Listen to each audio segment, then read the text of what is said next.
We got Jujutsu Kaisen is a living purgatory.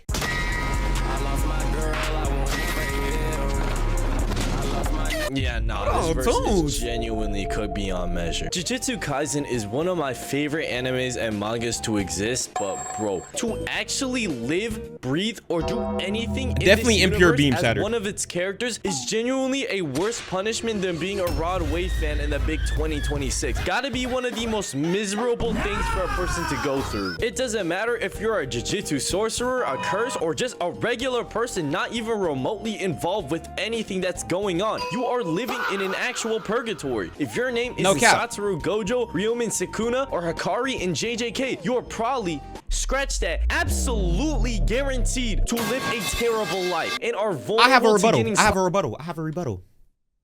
Just don't live in Japan. Just don't live in Japan. Because if I'm not mistaken, Japan has what, a monopoly basically on all the cursed energy. Like, yeah, you may have sorcerers from like Africa and the US and whatnot, but like the majority of the cursed energies in Japan. I'ma just leave.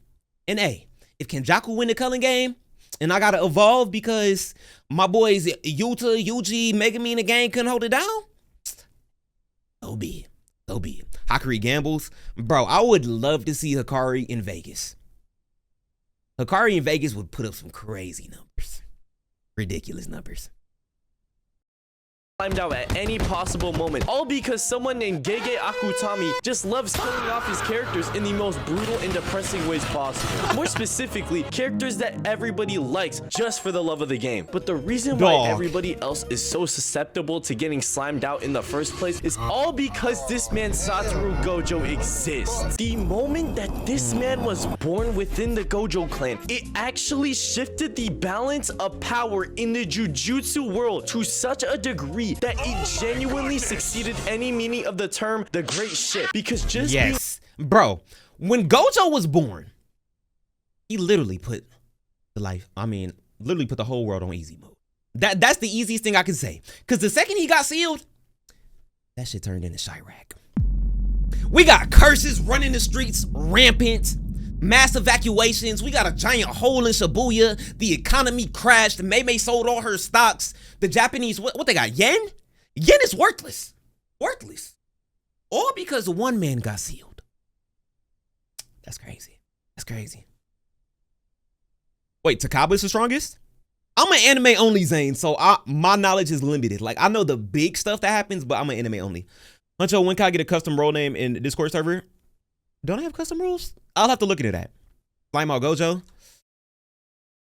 Impossible. A young Jitliang had people quaking in their boots at the mere sight of some white-haired kid who looking like Killua, a long-lost cousin. But because of Gojo's mere presence in the Jujutsu world, it forced curses to essentially evolve to be way stronger than the norm, all because he existed. And although this basically meant nothing for Gojo at all, since he pretty much solos everybody in the verse and for real could kill anyone if he just wanted to. However, this meant if you were any normal Jujutsu sorcerer, you were basically signing your life away to getting put into a full Nelson each fade you got into, and you were most likely either going to end up in the ICU, losing a limb or two in the process, or worse, 6 feet under. And bro, look how unbalanced the amount of special grade curses or sorcerers that were on the side of evil compared to the ones that were on the side of good. On the side of good, you got Gojo, obviously, Yuta, and then Yuki. Then on the other side, you got Kenjaku. Hey, time out, twin. You missing my boy. Yuta walking down the Kotsu. We gonna put some respect on Yuta's name. I'm a Yuta truther. Yuji ain't special grade yet. But hey, Yuta is there. When Sendai come out, I don't wanna hear nothing. The great switch up is gonna be upon us. Yeah, I know Yuta gets clowned for he's top 3 in the actually top 5 in the verse. Top 5. Glaze, I'll take some glaze. I'll be a Grandmaster Glazer right now. Pause. He's weak against Takaba. I don't know his curse technique. Sukuna, Jogo, Hanami, Mahito, Dagon, and multiple unnamed special grade curses that just be bodying. Wait. Hanami is special grade? Hanami. What did she do to be called legendary? Gang. First off, in season 1, yeah, you got jumped. Bro, but you got Toto and day 1 Yuji just casually hitting black flashes on your ass. And you special grade? If I'm not mistaken, didn't Maki hurt you too? With 1 word? That don't sound special grade to me. And yeah, we gonna get to that based on what? Not to mention how my goats, Satoru Gojo, the Satoru Gojo, literally walked you down, ain't put a finger on you, crushed you with his cursed energy. Nah, you could be a grade 1 cursed spirit. Special grade? Nah. If you a special grade, then gang, the term has lost all meaning. She must come to the front of the congregation. Man, Hanami is a fraud. Jogo, he's a special grade. He seems weak because he fought both Sukuna and what's her name? And Gojo in season 1. But other than that, yeah, he's a certified boxer. All right, then Kiyomi, have a good night.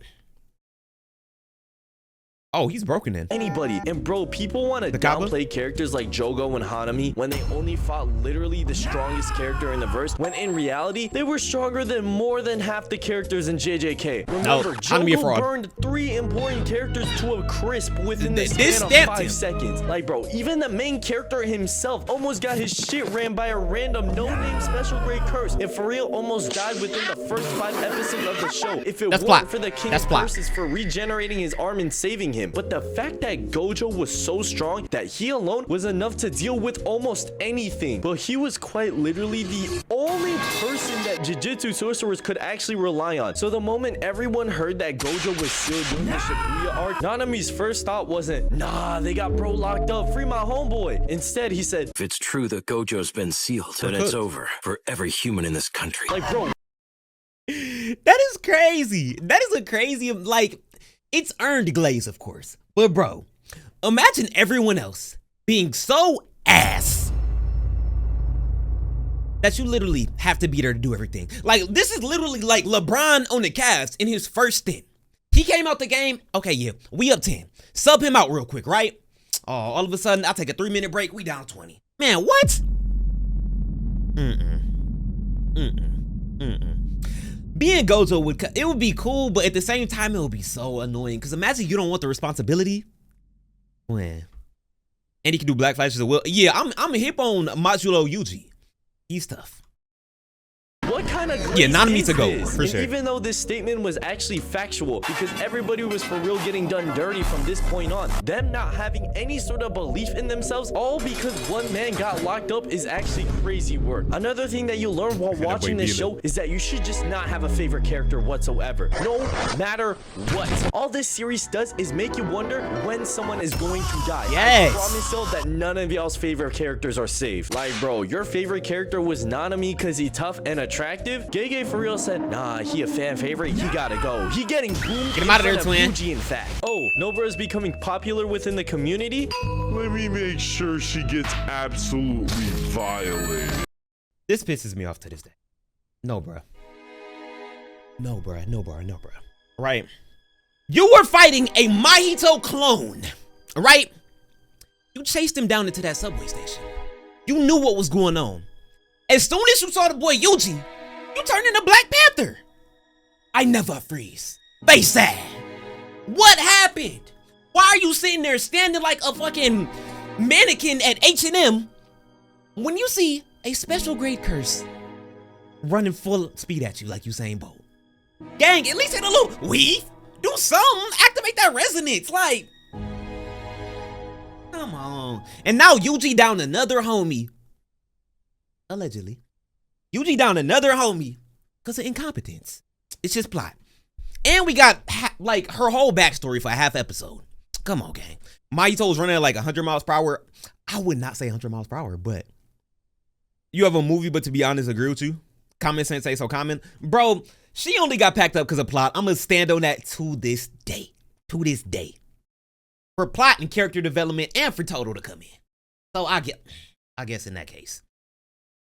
Honestly, you don't even gotta be a fan favorite to get killed off. You could be an NPC, be minding your own business in the city of Shibuya, but then suddenly you get caught within the nearby radius of a Sukuna and Maharaga 1v1, and it's GG's. You are not living to see another day. Sukuna for real slimed out almost the entire city, and the only reason he didn't was because he wanted to save the bum Maharaga merchant. Nah, we can't be serious. Every character in this verse actually suffers on levels that are incomprehensible to the regular person. It genuinely depends on whether or not Gege hits on their parlay that determines whether a character gon' live to see another day or get suplexed out of the story. And this isn't even mentioning some of the things that Yuji and Megumi had to go through during the story. Despite basically surviving the entire series and taking some W's, Yuji is basically getting his ass beat while seeing his closest friends get popped in front of him. Meanwhile, Megumi is just being himself and for real trying to keep himself safe every fight for any inconvenience. Like, you know, all of this happened because of Toji.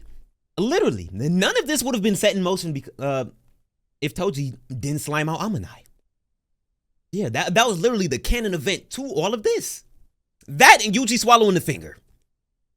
Literally, that's it. We gotta stop with the Megumi slam. Bro, Megumi, okay. I know that I make jokes about Megumi, right? The potential man is blah, blah, blah, wasted. We know what happens to him. If you're anime only, like me, but got spoiled on Twitter, then yeah. But bro, the literal inherited technique, the coveted 10 Shadows technique, literally one of the only, if not only, technique that can box with the 6 Eyes and Limitless. Head of the Zenin clan before it got, control or deleted. Bro, this man could have been one of the goats. He's literally Roddy Ricch. Bro, that run Roddy Ricch had in like 2019, 2020 when he was dropping the box and all them songs, bro, Roddy was on top. He was finna be the next superstar. But the mindset wasn't there. As soon as he got on top, he was like, okay, yeah, people see I'm like that. All right, I'm gonna stop trying. Bro would rather send a nuke, kamikaze himself with Maharaga, than find out a way to win a fight fair and square. He said, oh yeah, I'm dying, we both dying. Get me out of there. Bro, Megumi really could have been a GOAT. Can we do a 1v1 in JJ's plea? No, I actually don't play Zane. His life literally is trash. Like, bro, everybody in this series just be getting absolutely bodied to some degree. And this is all without mentioning the Zenin clan massacre, which I'm gonna get into right after a word from our sponsor. This video is sponsored by Girls Frontline 2. Hey, W sponsor Nenjuno. Get to your bag, my boy. All right, let's see what we pick up. Girls Frontline 2 Exilium today, and I hope to see you guys around on the battlefield. So I know I've talked about Maki and her fight with Naoya in a previous video, but she ain't really killing. Her mom did. But as for the rest of her clan, I mean, she did 95% of the work. Everybody else in her family without a second thought. Like, bro, let's take a look at what led up to this. I mean, he still used it to his best ability and won a 1v3 and beat a special grade. True. This massacre. All she wanted to do was get some cursed tools, and because this bum somehow became the head of the Zenin clan, she technically had the right to do whatever she wanted. All to find her father had beaten up her twin sister to a pulp and eventually even cooking her ass too. This man for real beat up his own daughters and threw them down the stairs to a den filled with cursed spirits. Actual despicable behavior. And mind you, they sent her in there with no backup. Okay, pre my death, wasn't Maki considered like a grade 4 or grade 3 sorcerer, if I'm not mistaken? Bro, okay, yeah, I'm the head of the Zenin clan, in theory, but y'all know how them niggas operate? Come on, y'all know that we got some devious people up in here. First and foremost, Naoya Zenin. The father, we know how they treat women, bruh. You really think, oh yeah, nah, in Naobito's will, he's packed up now. You think a little piece of paper is finna stop them from doing what they want to do? No. Why did we send a grade 4 sorcerer to literally take some of the most valuable assets of the clan and like leave with them, no question?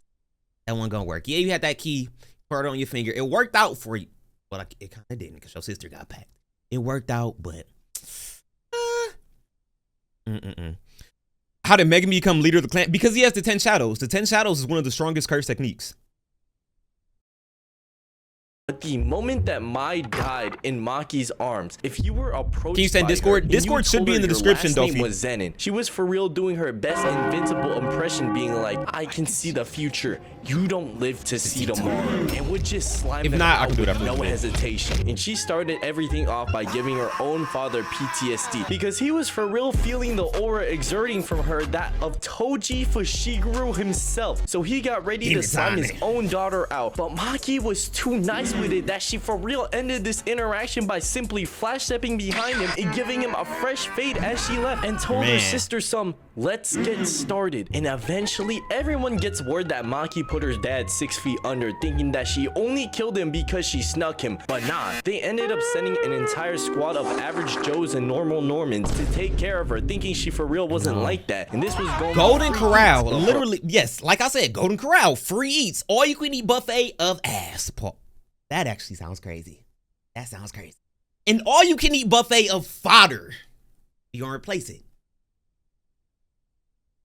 Oh my god, the things she was doing to her own relatives was some of the most disrespectful things I done seen throughout. I'll generate a new series. link. Like, bro, peep her taking out 4 of them by doing her best Beyblade impression and then stabbing these 2 without even looking at them. And look at this dude, he's swinging his sword, but Maki hit him with a weave and being like, "Oh yeah, nah, you're done now," and slimed him out. And bro, she is straight up chopping up her family tree and walking them down by using one arm, and she threw this sword around the room like a boomerang. And bro, by this point she has probably unlocked 5 different kill streaks. Like, bro, I know y'all autopilot literally this shit, but y'all not seeing it for real. Maki was for real hitting them with the Gojo light skin weave, did a backflip, and proceeded to snatch this man's ankles in the process. And probably the craziest move she pulled while she was cooking her relatives like this was a hibachi meal, she was for real skating on their blood and stopped right in front of this man, looked him dead in the eye, and hit him with a 1-inch punch and absolutely boomed him. And that was literally the most disrespectful thing she could have did.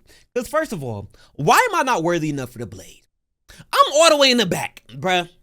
I'm in the back. I'm in the nosebleeds. Why do I get this treatment? I'm just sitting here watching my other boys get slimed out, knowing my time finna come. Why you be like, "Hey, no, I'm out.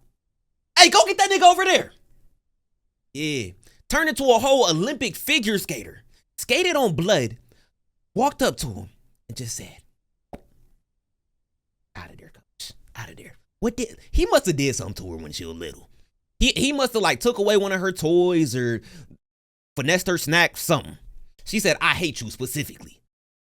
this gotta be the realest one out of the bunch that tried jumping her. He for real let her skate right up to him, line up a punch and everything. He just let it happen because he just watched her slam his homeboys out without breaking a sweat, and he knew he was not built for this. And after taking care of the NPCs, she completely swept this group of frauds called the Hay. She broke this dude's sword, snatched his throat right out of his body, and then did the exact same thing to this other dude. Then this dude named Ranta started using his technique to keep her in place to set his boy up for an attack. But instead of actually doing anything with this absolutely perfect lob in his hands, this idiot actually starts aura farming. Like, bro, what are you doing? This dude was for real trying to he got the TikTok clip. He got the TikTok clip before getting slimed.